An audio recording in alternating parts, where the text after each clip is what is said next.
and welcome to Racing with Remy. And I'm here recording with my dad doing the worst NASCAR crashes of the 1980s. But we'll have 5 crashes instead of 10 because I was in a rush. So anyways, these are the worst NASCAR crashes of the 1980s. I'm gonna say number 5 of these crashes was Kenny Schrader's flip at Daytona Beach in 1987. It was kind of a spectacular flip. He flipped 2 or 3 times, then got hit by another car, and fortunately in the right door, like the passenger door of modern cars today, but there was no passenger in the car, so it didn't hurt anyone. But then he got hit a couple of more times. So basically all the hits is what puts it at number 5. Number 4 is Bobby Allison's catch fence crash at Talladega in 1987. Believe me when I say this was a horrific accident. He literally went up in the air. His front axle for his tires hit the wall, and then the back of the car hit the catch fence, and it was also going backwards right underneath the guy with the flags inside of that box. And so he came down and debris collected several other cars. It was a horrific accident. Number 3 was Randy LaJoie's flip at Daytona Beach, 1984. This one isn't as bad as these next two, but it's still very bad. I wouldn't say it's as bad of a flip as how Bobby Allison hit the catch fence, but the fact that he hit the wall with the back and then turned over side a couple of times is what puts it in front of Bobby Allison's catch fence. Now, for number 2, we have the Richard Petty flip in 1988 at Daytona Beach. This one was the most horrific accident of all of Richard Petty's crashes since 1970. But anyways, back to 1988 Richard Petty flip. Richard Petty tumbled over 2 or 3 times and then went into the catch fence. Phil Barkdahl, who turned it over, and then boom, he flipped 7 or 8 times on the nose and then got hit hard by Brett Bodine. And so for number 1 on this list, I'm going to be talking about for like a minute or two Ricky Rudd's flip at Daytona Beach in 1984. This one was at the Bud Shootout of 1984, so he went spinning, went up in the air, pirouetted on his nose for a while, barely missed it, and then came rocking around in every single type of direction, went upside down, landed on its wheels, the car came rocking around as though it was a horse trying to buck Ricky Rudd out of the car. That's the reason why it's number 1. Now, each week, Remy has a retro race review portion where he watches a previous race and reviews it. This week, he watched the 2000 Global Crossing at the Glen from Watkins Glen, New York. Tell us about that race, Remy. That race, I didn't really like it too much. I didn't have too many good experiences. The race was fine itself. I just didn't like it because of the particular track, mostly because I never like watching races at Watkins Glen. I like Sonoma, Charlotte Roval, and Daytona Road Course much better. I also like Riverside, which is an abandoned NASCAR track now. Okay. Who won the race?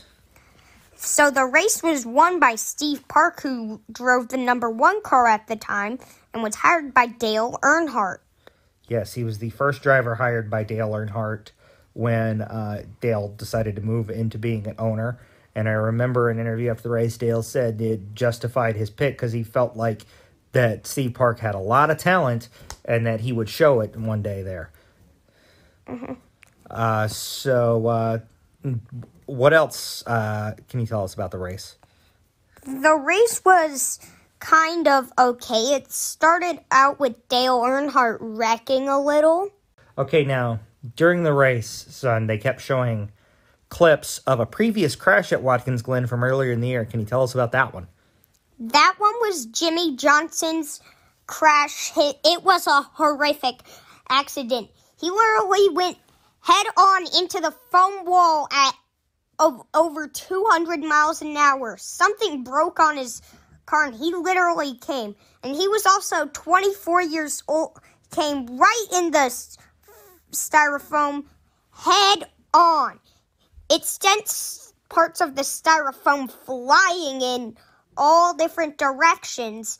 And he was okay. Of course, he got out of that and raised his arms in the air as though he just won the race. Why did he do that? It was probably because it was a scary crash and he wanted to show everyone he was okay. Yes, because what happened earlier in the year in 2000 that would lead to him wanting to show everyone he was okay by celebrating like he won a race? Do you remember? No. Earlier that year, throttles broke on cars for both Adam Petty and Kenny Irwin, and they went headfirst into concrete walls. Both of them were killed in those crashes. And the same thing, it was a throttle stuck on Jimmy Johnson's car. He was fortunate enough that he crashed into tires, made out of rubber. No, it was styrofoam. Oh, sorry. Yeah, he crashed into styrofoam. Thank you. Instead of into concrete. So he was okay because the styrofoam had a lot more give than concrete, because concrete has no give. It was certainly a scary situation given what happened, but Jimmy was okay. He went on to have one of the greatest careers in NASCAR history. And 83 wins, 7 championships. Yes, 83 wins, 7 championships. He's an excellent driver. Bob Jenkins said something on the broadcast when we were watching it together that it stuck out. It says, one of these days I hope we can have styrofoam, those softer walls everywhere, but that's just not in the cards right now, which I found interesting because that was in August of 2000. And 6 months later, in February 2001, Dale Earnhardt was killed when his car crashed head-on into a concrete wall in Daytona. At 200 miles an hour and got hit by Ken Schrader. He was killed when he went headfirst into the wall there at Daytona. And then from that point on, they started looking into technology to put softer walls on all the tracks. Now, I'm certain they were already looking into it before Dale Earnhardt died, but it feels like Dale Earnhardt, being the most famous NASCAR driver of all time, being killed in a crash, kind of led to them speeding up the research and development on that. Yeah, and also Dale Earnhardt, that crash looked like nothing compared to some of the other crashes he was in. Yeah, but that's neither here nor there at this point. For Remy's next episode, I believe we are going to be recapping the Truck Series standings for this year, correct? Yeah. Yep, so we will be recapping the Truck Series, the winners of each race for the Gander Outdoor Truck Series, and I believe Remy is going to be reviewing a Truck Series race. Alrighty then, so Remy, take us home. Where can they hear you? You could hear me on Overcast and Pocket Cast, I think, with Spotify and Anchor, I know, and maybe Google Podcasts as well. All right, and then, of course, you can check out Racing with Remy on our website, the withmywifepod.com. And that's it for this episode of Racing with Remy.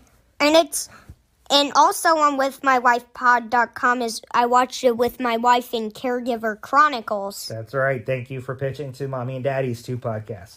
All right, so we will hope to hear from you. Hope you listen to us next week. Bye. Bye.